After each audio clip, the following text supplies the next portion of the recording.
خود اس کے اندر جو موجود ہے اسے پتہ ہی نہیں ہوتا. تو ہمارا معاشرہ اس قدر غلط ہو چکا ہے، راہ راست سے ہٹ چکا ہے کہ اسے اب محسوس بھی نہیں ہو رہا کہ میں راہ راست سے ہٹوں. اب اس کو کوئی بتانے والا بھی نہیں، کوئی اس کو راہ دکھانے والا بھی نہیں. حدیث شریف میں آتا ہے کہ اللہ پاک جل شانہ نے حضرت جبرائیل علیہ السلام کو ارشاد فرمایا کہ جو فلاں بستی ہے اس کو الٹ دے. جس طرح کی یہ زلزلے آتے ہیں، سیلاب آتے ہیں، عذاب آتے ہیں، اللہ پاک جل شانہ نے ارشاد فرمایا حضرت جبرائیل علیہ السلام کو کہ فلاں بستی کو بالکل الٹ دو. حضرت جبرائیل علیہ السلام نے عرض کی پروردگار عالم اللہ پاک کو تو پتہ ہے، یہ سوال کرنا، یہ پوچھنا، یہ جواب کا آنا، اس میں حکمتیں ہیں.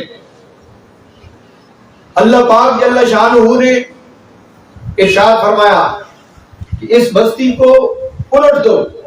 حضرت جبرائیل علیہ السلام نے عرض کی پروردگار عالم اس بستی کے اندر ایک نیک بندہ موجود ہے جس نے آج تک نافرمانی نہیں کی، نیکیوں پہ لگا ہوا ہے، عبادت اور ریاضت پہ لگا ہوا ہے. تو اللہ پاک کو تو پتہ ہے، اس کے علم سے تو کوئی شے باہر نہیں ہے. اور حضرت جبرائیل علیہ السلام کو بھی پتہ ہے کہ اللہ کو پتہ ہے، لیکن اس کے باوجود پوچھا تو خالق کائنات جل شانہ نے ارشاد فرمایا کہ جبرائیل بالکل اس آبادی کو تہس نہس کر دے، الٹ پلٹ دے. کیوں کہ یہ خود عبادت میں لگا ہوا ہے، نیکیوں میں لگا ہوا ہے، اور معاشرے کے اندر جو فساد ہے، جو خرابی ہے، اس کو دیکھ کر کبھی اس کی جبین کے اوپر سلوٹ ہی نہیں پڑی، کبھی اس نے پریشانی کا اظہار ہی نہیں کیا. یہ دیکھ کر کہ معاشرے کے اندر خرابی ہو رہی ہے، اس لیے یہ بھی برابر کا مجرم ہے. لہذا جب عذاب آتا ہے تو پھر سب کا رگڑا نکل جاتا ہے. ہاں، جس کی ذمہ داری ہے وہ اگر اپنی ذمہ داری نبھاتا رہے، لوگ اس پہ عمل کریں یا نہ کریں، یہ خود بری ذمہ ہو جائے گا. اللہ پاک جل شانہ اتنا پابند نہیں فرماتا جو انسان کی طاقت میں نہ ہو. تو بندہ یہ کہتا رہے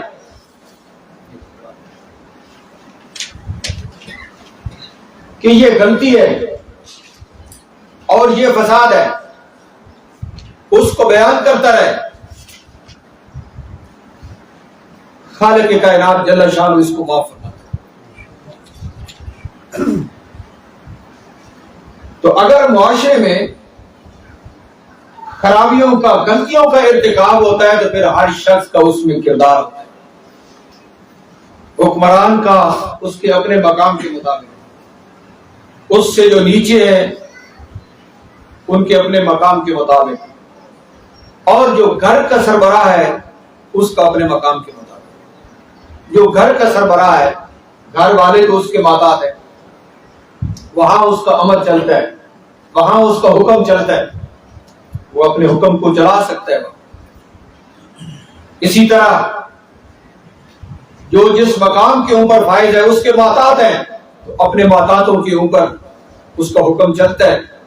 اگر حکم نہ بھی چلے تو بات کر سکتا ہے کہ تم نے نماز کیوں نہیں پڑھی، تمہیں نماز پڑھنی چاہیے، تم نے یہ غلطی کیوں کی، تمہیں یہ غلطی نہیں کرنی چاہیے، کم از کم اس کا فرض تو ادا ہوتا ہے. رسول پاک صلی اللہ تعالی علیہ وسلم نے ارشاد فرمایا من رأى منکم منکرا فلیغیرہ بیدہ فإن لم یستطع فبلسانہ فإن لم یستطع فبقلبہ وذلک اضعف الایمان. تم میں سے جو شخص کوئی برائی دیکھتا ہے معاشرے میں تو اس کو اپنے ہاتھ سے روکے، اگر اپنے ہاتھ سے نہیں روک سکتا تو زبان سے روکے، اگر زبان سے نہیں روک سکتا تو پھر اپنے دل سے اس کو برا جانے. یہ آخری درجہ ہے. اب یہ اپنے اپنے مقام کے مطابق ہے. کسی کا مقام ہے کہ اس برائی کو وہ ہاتھ سے روک سکتا ہے، کسی کا مقام ہے کہ وہ صرف بول سکتا ہے، اہل علم بول سکتے ہیں، وہ بتا سکتے ہیں کہ یہ غلطی ہے اور یہ ٹھیک ہے. اور اگر کوئی بول نہیں سکتا تو وہ دل کے اندر اس کو برا جان سکتا ہے اور اس برائی سے، اس غلطی سے اپنے آپ کو ہٹا سکتا ہے کہ اپنے دل میں اس کو برا جان رہا ہے. حدیث شریف میں آتا ہے کہ اگر کسی مقام کے اوپر برائی کا ارتکاب ہو رہا ہو اور کوئی شخص وہاں پہ موجود ہے، دل سے اس کو برا جانتا ہے اور جتنا بچا سکتا ہے اس کو لامعنی بچاتا ہے. جب دل سے برا جانتا ہے تو پھر اپنے آپ کو بچاتا بھی ہے. تو یہ ایسے ہوگا جیسے وہاں پہ موجود نہیں ہے، حالانکہ اسی کے ماحول میں برائی کا ارتکاب ہوا، لیکن وہ دل میں نفرت رکھتا ہے، دل میں کراہت رکھتا ہے. اور یہاں پر شارحین نے ایک بات لکھی ہے کہ وہ دل میں کڑتا رہتا ہے اور اس کے دل میں یہ جذبہ ہے کہ میں کر کچھ نہیں سکتا، میں بول نہیں سکتا، دل میں برا جان رہا ہے اور ساتھ یہ جذبہ رکھتا ہے کہ جس دن میرے اندر طاقت آئے گی میں بول پڑوں گا، جس دن میرے اندر طاقت آئی میں ہاتھ سے اس کو روکوں گا، لیکن آپ تو میرے اندر طاقت نہیں ہے.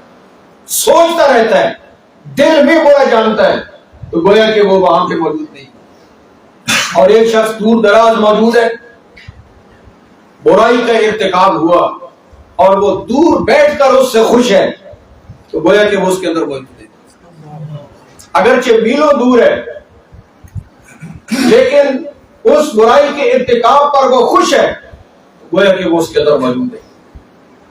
اللہ پاک جل شانہ ظاہری صورتوں اور ظاہری عملوں کو نہیں دیکھتا، اللہ پاک دلوں کے حال دیکھتا ہے. خالق کائنات جل شانہ دل کی صورت حال کو دیکھتا ہے کہ دل میں کیا ہے، بندہ مومن کے دل میں کیا ہے. حدیث شریف میں آتا ہے کہ قیامت والے دن ایک شخص سے پوچھا جائے گا کہ فلاں مقام پہ جو غلطی ہوئی تو نے وہاں پہ اپنا کردار کیوں نہیں ادا کیا؟ تو وہ کہے گا کہ پروردگار عالم تیری رحمت سے تو بڑا امیدوار ہوں، لیکن میرے بس میں نہیں چلتا تھا، مجھے ڈر تھا کہ یہ لوگ کھا جائیں گے مجھے. گویا کہ اس کی طاقت نہیں تھی، اپنے دل میں برا جان رہا تھا. اللہ پاک اس کو معاف فرما دے. اب یہ صرف دل کا حال ہے. جب دل کے اندر بندہ یہ نفرت رکھ لے منکرات سے، منہیات سے، غلط چیزوں سے، جو شرع کے خلاف ہے ان سے، دل کے اندر نفرت رکھ لے اور جتنا اس کے اوپر وہ اثر مرتب ہو سکتا ہے وہ کرے، تو اللہ پاک جل شانہ اس کو عطا فرماتا ہے، ثواب عطا فرماتا ہے، اس کا اجر عطا فرماتا ہے. تو یہ معاشرے کے اندر ہر شخص کا ایک کردار کہ وہ جو نیکی کے متعلق بات ہے اس کو وہ ضرور کرے، جتنی کر سکتا ہے اتنی ضرور کرے اور اس کے اوپر خود عمل کرے اور دوسروں کو روکے. لیکن آپ سمجھتے ہیں کہ ہمارے معاشرے میں صورتحال یہ ہے کہ ہر شخص کہتا ہے کہ ہمیں کسی سے کیا غرض ہے، ہمیں کسی سے کیا غرض ہے، بس اپنا آپ ٹھیک رکھو اور کسی کو کچھ نہ کہو. تو ایک دفعہ اپنا فرض تو ادا کر دیں، اگر زبان سے نہیں ہوتا تو دل سے ہی کر دیں، الگ ہو جائیں. بندہ دیکھے تو اسے محسوس ہو جائے کہ یار یہ جو بندہ ہے نا یہ میرے متعلق نفرت رکھتا ہے، سائڈ پہ ہو جاتا ہے، علیحدہ ہو جاتا ہے، مجھے یہ اہمیت نہیں دیتا. تو اگر پوچھے تو پھر اس کو بتایا جا سکتا ہے کہ ادھر نماز کا وقت ہوتا ہے اور تو تاش کھیل رہا ہوتا ہے، ادھر نماز کا وقت ہوتا ہے اور تو فلاں معاملات جو خلاف شرع ہے ان میں تو مصروف ہوتا ہے، تو میں کیسے تیرے ساتھ بیٹھوں یا کیسے تیرے ساتھ بات کروں. تو اس کو احساس ہو جائے گا. یہاں تک کہ ہمارے معاشرے کے اندر جس قدر بھی فسادات ہیں اور خرابی ہیں، ایک تو ہم یہ کہتے ہیں نا کہ قانون کوئی نہیں ہے کہ وہ ان کے اوپر گرفت کرے. تو میں نے عرض کیا کہ ہم سارا ملبہ جو ہے نا وہ حکومت کے اوپر ڈال دیتے ہیں یا معاشرے کے اوپر ڈال دیتے ہیں. اور یہ نہیں دیکھتے کہ اس میں ہمارا بھی کچھ کردار ہے، ہم بھی کچھ کر سکتے ہیں۔ چلو اگر حکمران ٹھیک نہ ہو تو اصحاب کہف نے ہجرت نہیں کر لی تھی وہاں سے؟ انہوں نے تو اپنے ایمان کو بچانے کے لیے ہجرت کر لی تھی، انہوں نے کہا کہ ہم پہاڑوں میں رہیں گے، غاروں میں رہیں گے، لیکن یہ جو خلاف شرع پہ ہمیں مجبور کرتے ہیں ہم جہاں پہ نہیں رہتے، اللہ پاک جل شان ان کو سنبھال لیا تھا، اور ان کا ذکر پھر آج تک قرآن میں چل رہا ہے۔ سبحان اللہ، بے شک۔ تو یہ ایک کردار ہوتا ہے معاشرے کے اندر کہ اگر معاشرے کے اندر غلطی ہے، فساد ہے، ظلم ہے، زیادتی ہے، تو جن افراد کی طرف سے ہے ان کو تم ہاتھ سے نہیں روک سکتے، زبان سے بھی نہیں روک سکتے بسا اوقات کہ بھئی ان کی طاقت زیادہ ہے، تو اتنا تو کر سکتے ہو کہ ان کو چھوڑ دو، دل میں برا جان کے ان کو چھوڑ دو۔ یہ ایسی سزا ہے جو بڑے سے بڑا حکمران بھی نہیں دے سکتے۔ اگر معاشرے میں، محلے میں کوئی ایسا شخص ہے کہ جس نے عقیدہ غلط کیا اور لوگوں کو پتہ ہے کہ یہ اللہ رسول کے خلاف جا رہا ہے، یہ قرآن و سنت کے خلاف جا رہا ہے، اور یہ لوگوں کے ایمان خراب کر رہا ہے، اگر لوگوں کو پتہ چل گیا کہ اس کا عقیدہ غلط ہے تو اب راہ و رسم کے طور پہ اس کے ساتھ معاملات نہ رکھیں، بلکہ اس کو چھوڑ دیں، اس کو چھوڑ دیں، اس کا عقیدہ ادھر ہی اس کے ساتھ ہی دفن ہو جائے گا۔ جب وہ مرے گا تو اس کے ساتھ ہی اس کا گندا عقیدہ دفن ہو جائے گا۔ لیکن اگر قطع تعلقی نہ کی گئی اور اس کے ساتھ راہ و رسم رکھا گیا تو پھر اس کے نظریات آگے پھیلیں گے، لوگ اثر لیں گے اور لوگ سہولیات کی طرف جاتے ہیں، اور شیطان جو ہے وہ راہ راست سے ہٹانے میں لگا ہوا ہے۔ اسی طرح کردار کے اعتبار سے کوئی غلط ہے، زانی، شرابی، ڈاکو، قاتل ہے، تو لوگ اس کو چھوڑ دیں، مکمل طور پہ اس کے ساتھ دعا و سلام چھوڑ دیں، دکھ سکھ اس کے ساتھ چھوڑ دیں، تنہا کر دیں اس کو، وہ جتنا بڑا بھی ہے وہ وہاں ہی دفن ہو جائے گا۔ یہ تو حکم ہے کہ ایسوں کو تم چھوڑ دو۔ تو کیا ہم یہ کردار معاشرے میں ادا کر رہے ہیں؟ یقیناً نہیں کر رہے۔ اکثریت اس سے غافل ہے، جس کی وجہ سے ہر قسم کی برائی معاشرے کے اندر وہ آگے چل رہی ہے، آگے پھیل رہی ہے۔ اور لطف بات یہ، میں نے آگے بھی ایک مقام پہ عرض کی، گزشتہ کل میرے ایک بڑے دوست علامہ عبدالرازق، وہ بلوچستان میں بڑا وہ مذہبی ذمہ داریاں نبھا رہے ہیں، وہ میرے پاس آئے اور انہوں نے مجھے بتایا کہ ایک عالم دین ایک مسجد میں 30 سال سے خدمت انجام دے رہے تھے، 30 سال سے۔ محلے میں ایک بدماش آ کے اس کے ساتھ اختلاف ہوا عالم دین کا۔ عالم دین نے کہا کہ میں تیری بات نہیں مانتا، وہ بدماش تھا، سارے لوگ اس کے ساتھ ہو گئے اور 30 سال کے بعد عالم دین کو مسجد سے فارغ کر دیا۔ یہ انہوں نے مجھے بتایا۔